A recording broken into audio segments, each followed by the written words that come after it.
ibadah padamu Bapa. Haleluya Yesus. Layakkan kami untuk memuji dan menyembah-Mu Tuhan. Layakkan kami, beri hikmat Tuhan. Sucikan, kuduskan hati kami Tuhan, pikiran kami, lidah bibir kami. Haleluya. Dan beracara di pada pagi ini Tuhan, dari awal pertengahan sampai akhir. Biarlah Roh-Mu turun Tuhan untuk menjamah kami, menjamah setiap kami yang beribadah Tuhan. Yes. Sampai ke rumah-rumah. Terima kasih Bapa. Kami serahkan ibadah pagi hari ini di tangan kuasa dari awal pertengahan sampai kuasa iblis, roh-roh jahat, mulut pengguna, kuasa kegelapan, kami patahkan di dalam nama Yesus kami hancur, di dalam nama Yesus kami hancur. Dan biarlah Roh-Mu bekerja dengan leluasa atas kami, atas jemaat-Mu yang di rumah sakit. Haleluya Yesus.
memuliakan nama Tuhan.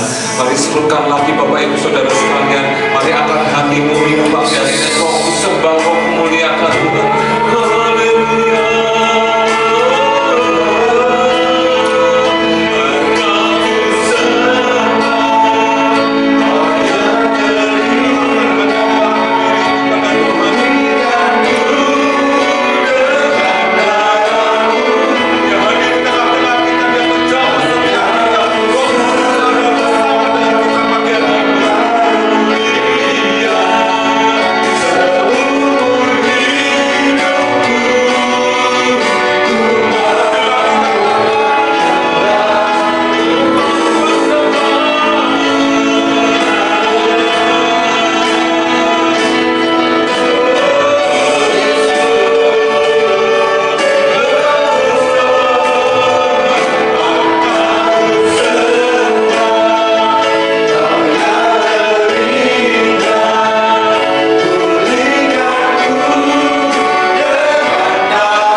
Sehingga sikap kami tetap terarah kepada Engkau, kami tetap mengandalkan Engkau dalam segala keadaan apapun yang kami alami. Terima kasih Tuhan, terima kasih buat minggu yang pertama ini. Kami berbahagia karena Engkau mengundang kami untuk boleh makan bersama dengan Engkau, menikmati tubuh dan darah-Mu, mengenang kembali bagaimana kemurahan dan kasih-Mu yang luar biasa, yang mengantar kami untuk kami hidup berkemenangan di dalam iman dan pergumulan kami. Terima kasih Tuhan, kami siap dengarkan firman-Mu. Mari Kau berkati setiap kami, berkata-kata pribadi, lepas pribadi bagi setiap kami. Di dalam satu nama Tuhan kami Yesus Kristus, kami sudah berdoa dan mengucap syukur. Haleluya. Semua yang siap diberkati firman Tuhan katakan amin. Shalom Bapak Ibu dan saudara sekalian dikasihi Tuhan. Pada minggu pagi hari ini kita kembali bersama-sama beribadah, menyembah dan memuliakan Tuhan. Firman Tuhan pagi hari ini berjudul kehidupan yang berkesaksian. Kehidupan yang berkesaksian. Bapak Ibu dan saudara sekalian, kekristenan itu bukan hanya sekedar suatu ajaran ketuhanan atau hal teologi saja, tapi kekristenan ada sebuah nilai hidup. Sekali lagi adalah sebuah nilai hidup yang harus kita nyatakan dalam kehidupan nyata, di dalam kehidupan kita bermasyarakat. Bapak Ibu dan saudara sekalian, kita tidak bisa lepas dari lingkungan sekitar kita, di tengah-tengah masyarakat kita. Bagaimana masyarakat itu mengatur kehidupan kita, bagaimana masyarakat itu membentuk setiap kita. Kita ini ada di tengah masyarakat bukan hanya untuk diri kita, tapi untuk orang lain juga. Kalau kita hidup sehat, tentu saja bukan hanya untuk diri kita, tapi untuk masyarakat juga. Bapak Ibu dan saudara sekalian, itulah namanya bersaksi. Bersaksi adalah intinya bagaimana menyatakan Tuhan yang menjamah dan mengubahkan kehidupan kita. Agar apa? Agar banyak orang juga diselamatkan dan banyak orang mengalami kasih Tuhan. Itu adalah intinya bersaksi. Hidup yang berkesaksian adalah menginginkan banyak orang mengalami jamahan Tuhan, mengalami pengubahan hidup Tuhan oleh keberadaan kita, oleh perbuatan kita, oleh apapun yang kita lakukan. Kalau orang lain merasakan adanya kesehatan, kekuatan oleh karena kita mentaati peraturan, kita berkesaksian dalam hidup mereka, masyarakat, maka kita pun sudah bersaksi di tengah mereka. Dan kita ini diutus ke dunia supaya apa saudara? Supaya menjadi berkat. Kita diutus ke dunia supaya membawa kabar sukacita. Kita diutus dunia, Tuhan berkata kita harus jadi garam dan terang bagi dunia ini, bagi keadaan realita di sekeliling kita, bukan hanya sekedar pemahaman, tetapi hal yang nyata dalam kehidupan kita. Mari kita lihat di dalam perjalanan bangsa Israel, bagaimana Israel ini dibawa kembali dari Mesir, kembali pulang ke tanah Kanaan. Tujuannya apa? Tujuannya bisa menjadi berkat bagi bangsa-bangsa, khususnya yang ada di Israel, yang ada di Kanaan pada waktu itu, dan bagi bangsa-bangsa di seluruh dunia. Itulah master plan-nya Tuhan, menjadikan Israel menjadi berkat bagi bangsa-bangsa lain. Demikian juga setiap kehidupan orang Kristen, ketika bangsa Israel dikuduskan dan disucikan, supaya apa? Supaya bisa menselaraskan diri dengan kehendak Tuhan. Demikian juga orang percaya, kita pun harus mau dikuduskan, disucikan, dihindarkan dari segala dosa dan yang berujung kepada maut itu. Supaya apa? Supaya kita bisa menjadi kesaksian di tengah-tengah dunia ini, kesaksian yang sesuai dengan rancangan Tuhan, yang sesuai dengan penciptaannya yang awal mula. Untuk itu kita harus berdampak. Kita harus berdampak, saudara, di tengah-tengah dunia ini. Jangan kita ikut arus yang tidak baik. Jangan kita mulai membanding-bandingkan diri kita. Orang lain aja begitu kok, kita tidak boleh, tidak bisa. Kita ini lebih unggul. Kita dijadikan bangsa pilihan. Kalau Israel itu bangsa pilihan, orang-orang Kristen juga bangsa pilihan. Kita memiliki posisi yang lebih tinggi dibanding orang-orang luar lainnya di mata Tuhan. Oleh karena itu kita harus jadi berkat. Kita harus berkesaksian, harus menunjukkan Tuhan seperti apa di dalam kehidupan kita. Haleluya. Pagi hari ini kita akan merenungkan bagaimana Titus, yang seorang muridnya dari Paulus, hambanya dikader oleh Paulus. Sungguh-sungguh Paulus menempatkan di Titus di dalam rangka mengkader dia supaya semakin matang imannya di tengah-tengah masyarakat di Kreta yang pada waktu itu sedang mengalami perselisihan, mengalami masalah, mengalami cekcok, mengalami perdebatan yang sengit. Dan Titus ditempatkan di situ supaya Titus boleh membawa kesaksian yang hidup, berpegang kepada kebenaran dan mensaksikan bagaimana Paulus, guru dari Titus ini, sudah diubahkan dari orang yang memberontak, orang yang menjahati umat-umat Tuhan, yang tidak ada berkat dalam hidupnya, menjadi saluran berkat yang luar biasa. Haleluya. Ini yang menjadi penting di dalam kehidupan kita, Bapak, Ibu, dan saudara sekalian. Oleh karena itu kita perlu, dan sungguh-sungguh perlu, supaya kita benar-benar boleh menjadi kesaksian yang hidup di tengah-tengah masyarakat kita. Haleluya. Yang ini penting, Bapak Ibu. Mari kita lihat bersama ya bagaimana kita harus bisa menjalani kesaksian, ya, kesaksian dalam kehidupan kita ini. Mari kita baca dulu ya. Yang pertama adalah Titus pasal yang ketiga ayat 1 sampai dengan 11 ya. Surat Paulus pada jemaat di Titus, surat Paulus kepada Titus pasal yang ketiga ayat 1 sampai dengan yang ke-11. Ingatkanlah mereka supaya mereka tunduk pada pemerintah dan orang-orang yang berkuasa, taat dan siap untuk melakukan setiap pekerjaan yang baik. Janganlah mereka menfitnah, janganlah mereka bertengkar, hendaklah mereka selalu ramah dan bersikap lemah lembut terhadap semua orang. Karena dahulu kita juga hidup dalam kejahilan, tidak taat, sesat, menjadi hamba berbagai-bagai nafsu dan keinginan, hidup dalam kejahatan dan kedengkian, keji, saling membenci. Tetapi ketika nyata kemurahan Allah, juru selamat kita, dan kasih-Nya kepada manusia, pada waktu itu Dia telah menyelamatkan kita, bukan karena perbuatan baik yang telah kita lakukan, tetapi karena rahmat-Nya oleh permandian kelahiran kembali dan oleh pembaharuan yang dikerjakan oleh Roh Kudus, yang sudah dilimpahkannya kepada kita oleh Yesus Kristus, Juru Selamat kita, supaya kita sebagai orang yang dibenarkan oleh kasih karunia-Nya berhak menerima hidup yang kekal sesuai dengan pengharapan kita. Perkataan ini benar dan aku mau supaya engkau dengan yakin menguatkannya, agar mereka yang sudah percaya kepada Allah sungguh-sungguh berusaha melakukan pekerjaan yang baik. Itulah yang baik dan berguna bagi manusia. Tetapi hindarilah persoalan yang dicari-cari dan yang bodoh, persoalan silsilah, percekcokan, dan pertengkaran mengenai hukum Taurat, karena semua itu tidak berguna dan sia-sia belaka. Seorang bidat yang sudah 1-2 kali kau nasihati, hendaklah engkau jauhi.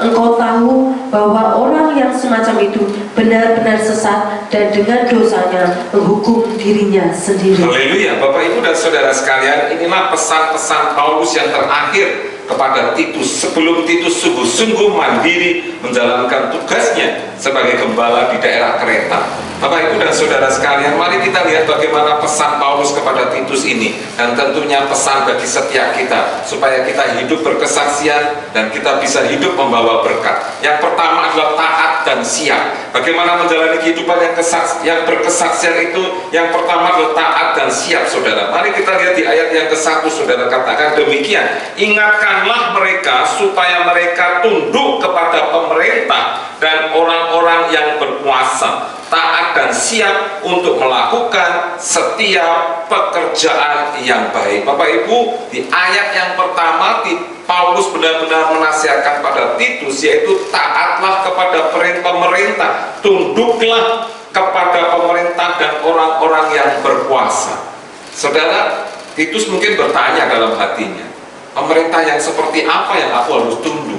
Padahal pada saat itu di Kreta pemerintah sangat lalim dan orang-orang berkuasa seenaknya sendiri. Tetapi Paulus tetap berkata kepada Titus, tunduklah kepada pemerintah dan taatlah kepada orang yang berkuasa. Kenapa? Karena pertama-tama engkau harus menunjukkan, ya, Paulus ingin berkata, engkau harus menunjukkan suatu niatan baik, itikat yang baik, dan untuk menunjukkan bahwa engkau tidak sama dengan orang-orang yang ada di sekelilingmu. Engkau harus mencari simpati, ya, engkau ini orang dari luar, engkau harus mencari simpati dari pemerintah dengan benar, bukan mencari simpati yang tidak benar, tetapi mencari simpati yang benar. Ada banyak orang saat ini mencari simpati dari pemerintah dengan cara yang tidak benar, ya, cari muka istilahnya, main belakang, main sikut sana sikut sini. Tetapi Paulus nasihatkan pada Titus, engkau tunduk dan taat pada pemerintah, tetapi sikap yang benar, tetap mengutamakan kebenaran. Dan inilah yang disampaikan, ya, supaya tunduk kepada peraturan. Sehingga apa? Sehingga bisa mendatangkan kebaikan.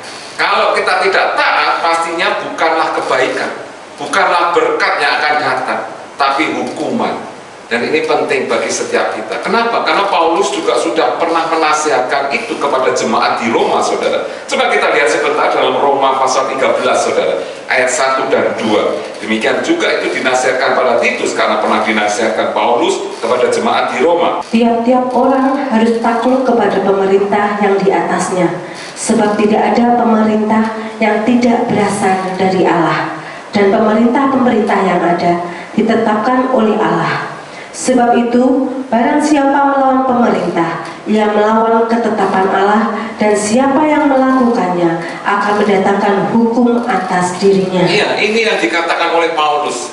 Karena Paulus tahu ketika dia ada di Roma, ketika ada di Roma, orang-orang Kristen pada waktu itu sudah tumbuh kedewasaannya, tetapi sikapnya kepada pemerintah tidak benar, sehingga mendatangkan syak dan masangka, mendatangkan sikap yang tidak baik, ya, perhatian yang kurang baik, penilaian kurang baik dari pemerintah pada waktu itu. Dan itu merugikan gereja, bukan hanya gereja di Roma, tapi gereja universal, termasuk sampai gereja di Yerusalem, saudara.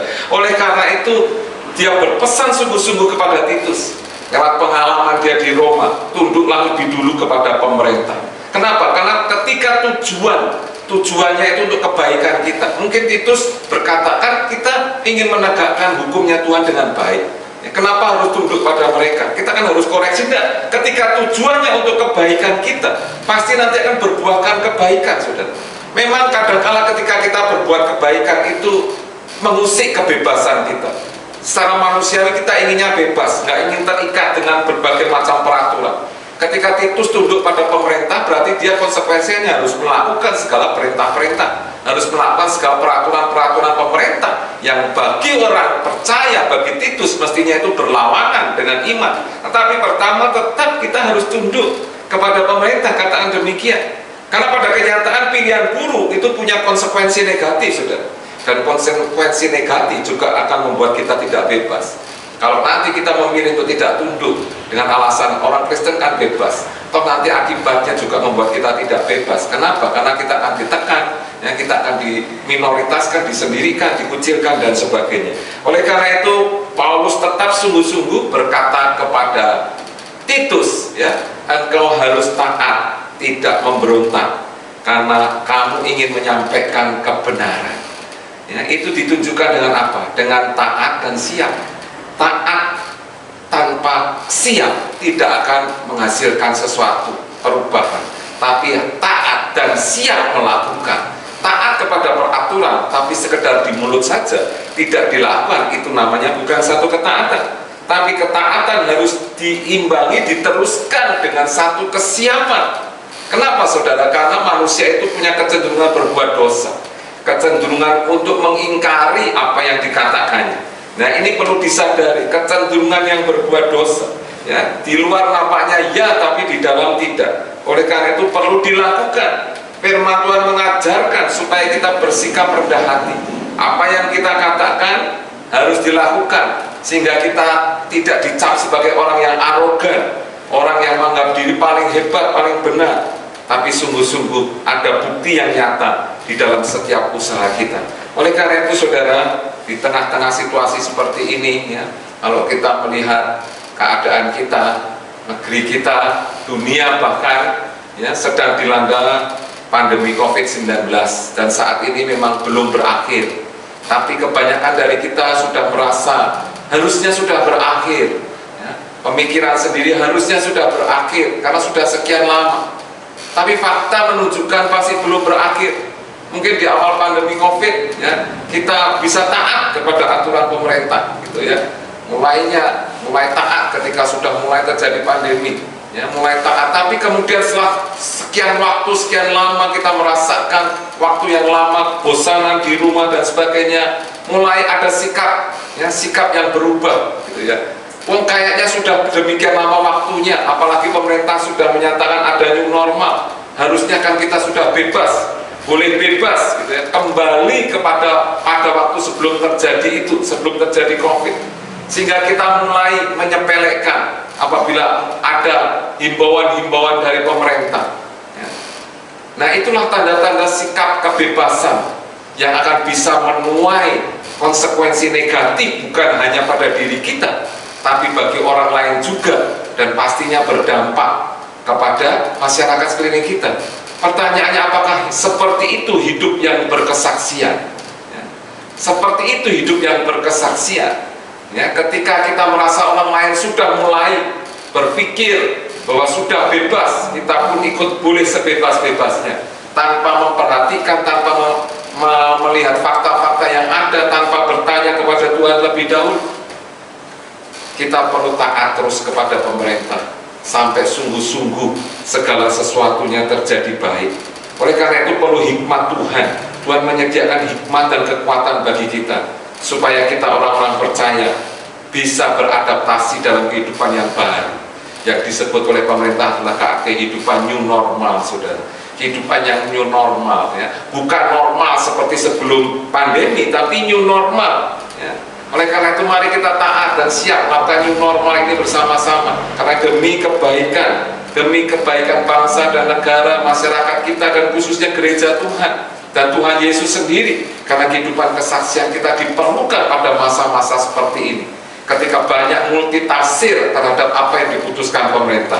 Oleh karena itu gereja senantiasa berkata, mari jangan lupa kehidupan new normal itu artinya apa? Kita pakai masker saat keluar rumah, saat mau masuk ke rumah gedung, cuci tangan, ya, dengan air dan sabun dan hand sanitizer, jaga jarak, tetap antar teman harus ada jarak, tidak boleh berlama-lama bergelombol, ada batasan waktunya, ya, lebih baik gunakan medsos, kan demikian, ya. Apabila sakit tidak enak badan, ya, isolasi diri sampai sembuh di rumah. Artinya apa? Artinya itulah kehidupan new normal. Kita membawa kebaikan bagi orang lain, bukan hanya kebaikan bagi diri kita. Itu kan kira-kira yang dikatakan oleh Paulus kepada Titus, yaitu tunduk kepada pemerintah pada saat itu. Bagaimana menjalani kehidupan yang berkesaksian itu? Yang kedua adalah ingat selalu kemurahan Allah. Ingat selalu kemurahan Allah. Di ayat yang kedua sampai yang ketujuh, ya, Paulus menekankan kepada Titus, ingatlah selalu bahwa dulu kamu juga adalah orang dalam kejahilan. Dulu kamu ini tidak taat, dulu kamu ini sesat, dulu kamu menjadi hamba berbagai-bagai nafsu dan keinginan.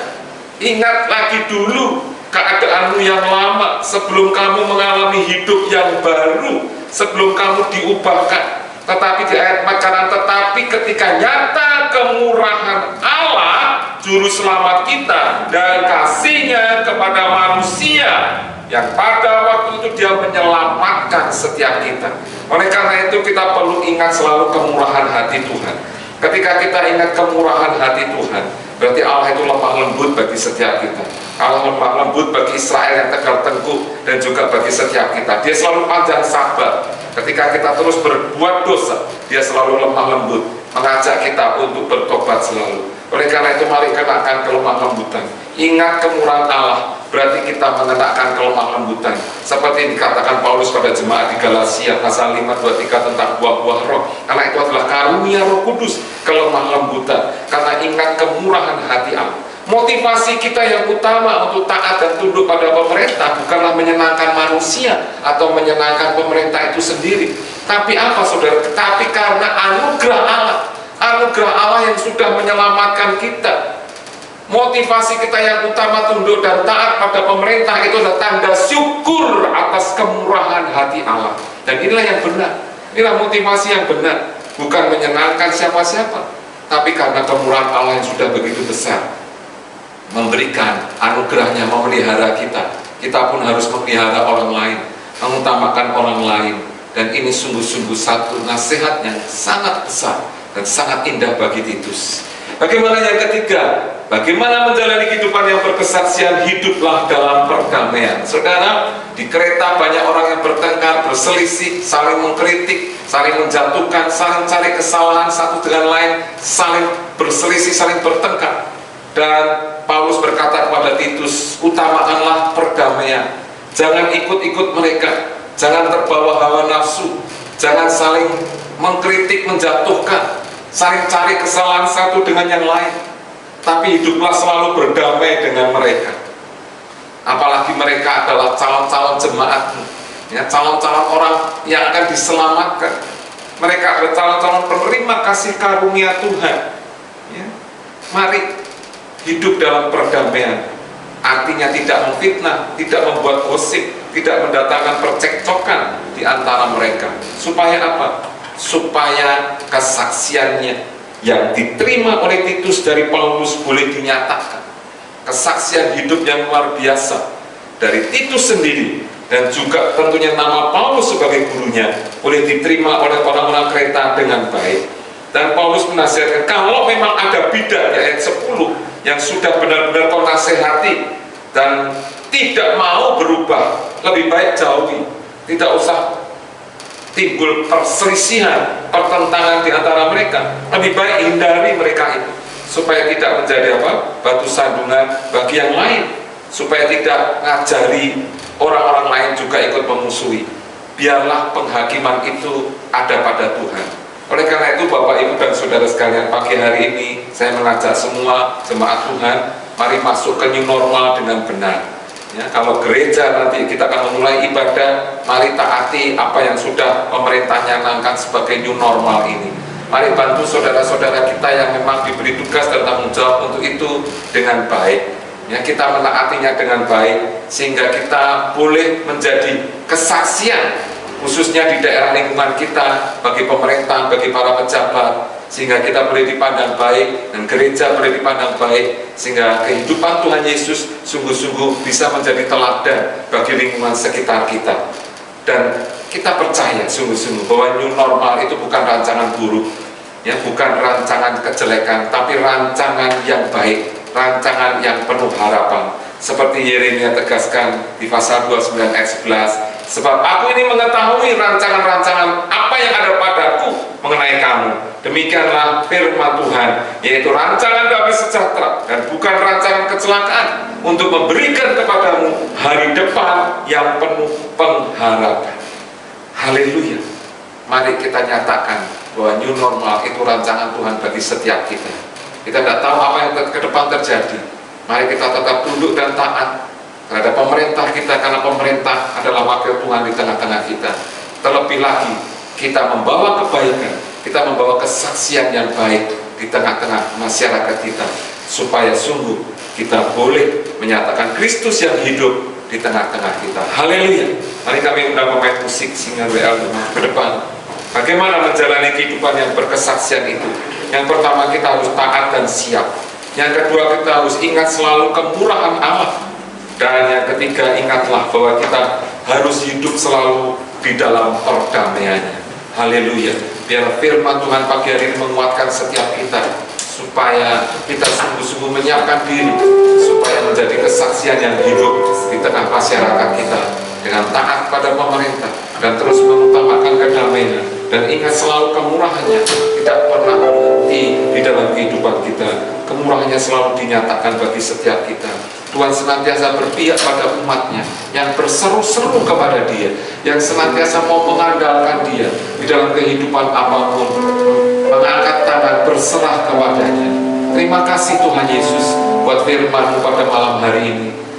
Sekaligus juga kami bersyukur dan berterima kasih karena Engkau mengundang kami di awal bulan Juli ini untuk makan tubuh dan darah-Mu, menikmati sajian hidangan-Mu yang terbaik, teristimewa dalam kehidupan kami, karena akan membawa keselamatan dan kehidupan yang kekal.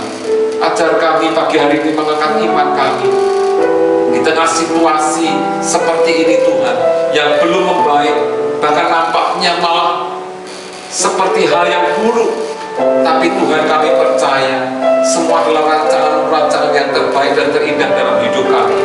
Kami terus boleh bersiap diri Tuhan, dengan mengangkat iman kami untuk berdiri teguh, tidak goyah di dalam Engkau Tuhan. Terima kasih Tuhan Yesus. Ampuni segala dosa dan kesalahan kami Tuhan. Ampuni segala kelemahan kami Tuhan. Ampuni lidah, mulut, bibir kami Tuhan, yang seringkali tidak mau taat, seringkali berkata ya taat, tetapi sikap hati yang tidak benar, motivasi yang kurang lurus di hadapan-Mu Tuhan. Ampuni setiap kami Tuhan. Pengampunan-Mu yang kami perlukan Tuhan, supaya iman kami terus boleh bertumbuh di dalam Engkau Tuhan. Terima kasih Tuhan Yesus. Terima kasih Tuhan. Anugerah-Mu besar bagi hidup kami Tuhan. Kami hanya hidup oleh anugerah-Mu saja Tuhan. Kami hanya hidup dari yang terbaik yang Kau berikan bagi kami Tuhan. Ku hidup oleh anugerah-Mu Tuhan. Terima kasih Yesus.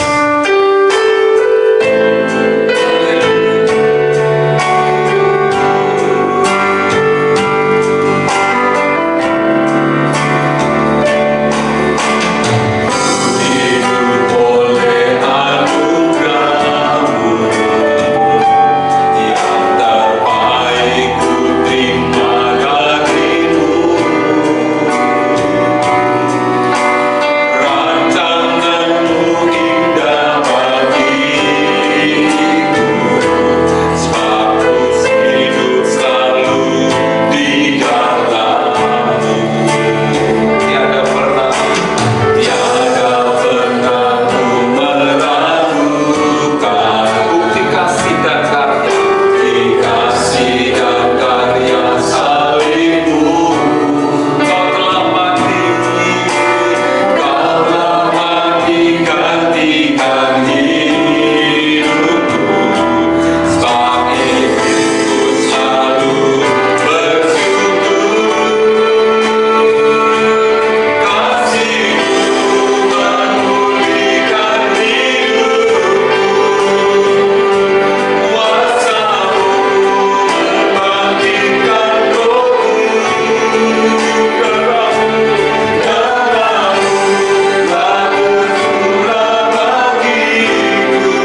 Kami sudah berdoa dan mengucap syukur. Haleluya. Amin. Silakan para bapak kepala keluarga boleh membagikan roti dan anggur pada segenap anggota keluarga yang ada. Tetap terus dalam hadirat Tuhan, kita terima tubuh dan darahnya yang mulia.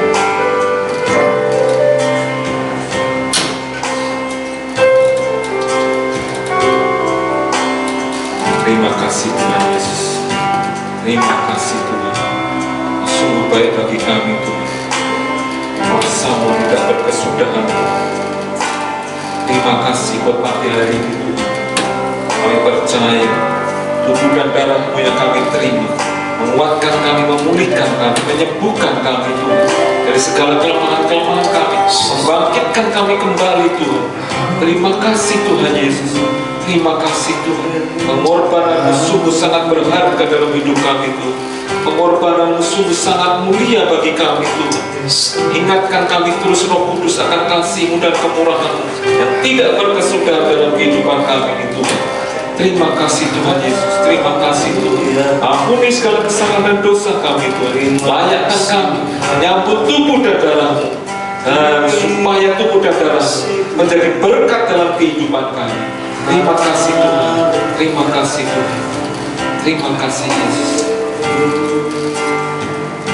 Mari Bapak Ibu jemaat yang dikasihi Tuhan, kita pegang roti tangan kanan kita dan kita angkat tinggi-tinggi di atas kepala kita dan dengarkan bunyi firman Tuhan. Sebab apa yang telah aku teruskan kepadamu telah aku terima dari Tuhan, yaitu bahwa Tuhan Yesus pada malam waktu Ia diserahkan mengambil roti, dan sesudah itu Yesus mengucap syukur atasnya. Yesus memecah-mecahkannya dan berkata, inilah darah yang diserahkan bagi kamu. Perbuatlah ini menjadi peringatan akan aku. Terima kasih Tuhan Yesus buat pengorbanan yang mulia. Biarlah tubuh-Mu yang kami sambut ini menguatkan tubuh kami yang panah ini, sehingga kami terus bertahan dan iman kami tetap kuat di dalam Engkau. Terima kasih Tuhan. Bapak Ibu, jawab pertanyaan saya. Bukankah roti yang kita pecah-pecahkan ini adalah persekutuan dengan tubuh Kristus? Amin. Mari kita makan bersama di dalam nama Tuhan Yesus Kristus. Terima kasih Tuhan. Mari kita pegang cawan di tangan kanan kita dan kita angkat tinggi-tinggi di atas kepala kita. Darahnya yang begitu indah boleh dicurahkan ke atas muka bumi, supaya kelemahan-kelemahan kita, segala sakit penyakit kita, segala dosa-dosa kita dihapuskan oleh darahnya yang begitu mulia.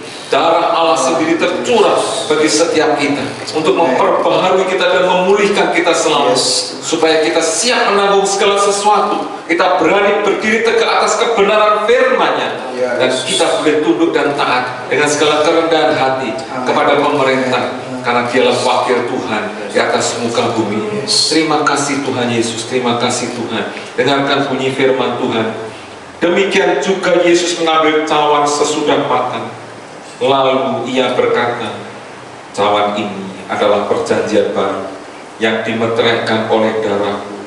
Perbuatlah ini setiap kali kamu meminumnya, menjadi peringatan akan Aku. Sebab setiap kali kamu makan roti ini dan minum cawan ini, kamu memberitakan kematian Tuhan sampai Ia datang. Terima kasih buat darah-Mu yang suci dan indah ini Tuhan. Engkau menyatukan kami dengan Engkau, Engkau menyadarkan kami bahwa kami adalah anggota tubuh-Mu sendiri. Kami menjadi bagian dari gereja yang hidup saat ini Tuhan. Kami tetap bersatu dalam gereja-Mu, sehingga kami tidak seperti domba yang liar atau tersesat, tapi kami tetap di dalam lindungan-Mu. Terima kasih Tuhan. Bapak Ibu, jawab pertanyaan saya. Bukankah cawan pengucapan syukur yang atasnya kita mengucap syukur adalah persekutuan dengan darah Kristus? Amin. Mari kita minum bersama di dalam nama Tuhan Yesus Kristus. Terima kasih Tuhan. Kasih-Mu memulihkan hidupku Tuhan. Kuasa-Mu membangkitkan rohku Tuhan. Terima kasih Yesus.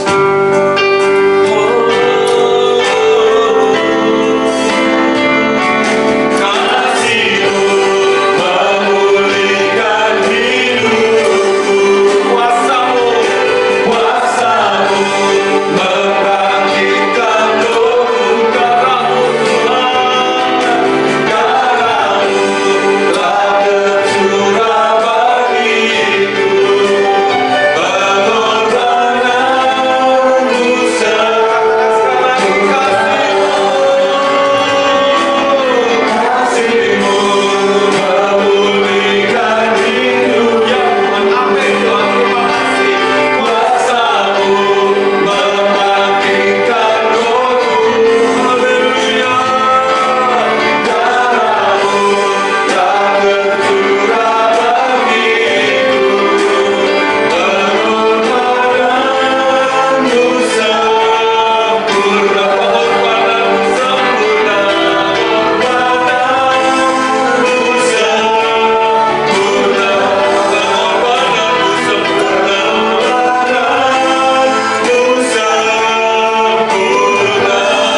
penyembahan dan pujian kami Tuhan.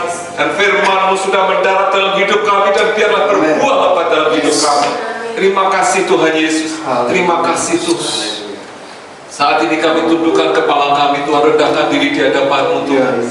Mari Kau menjamah Tuhan, menjamah pemerintah kami Tuhan, Bapak Presiden dan kepala segenap menteri yang ada Tuhan, yang saat ini sungguh-sungguh sedang bersharing, berbagi Tuhan, karena mereka semua para pemimpin kami sedang prihatin dengan keadaan di negeri ini Tuhan.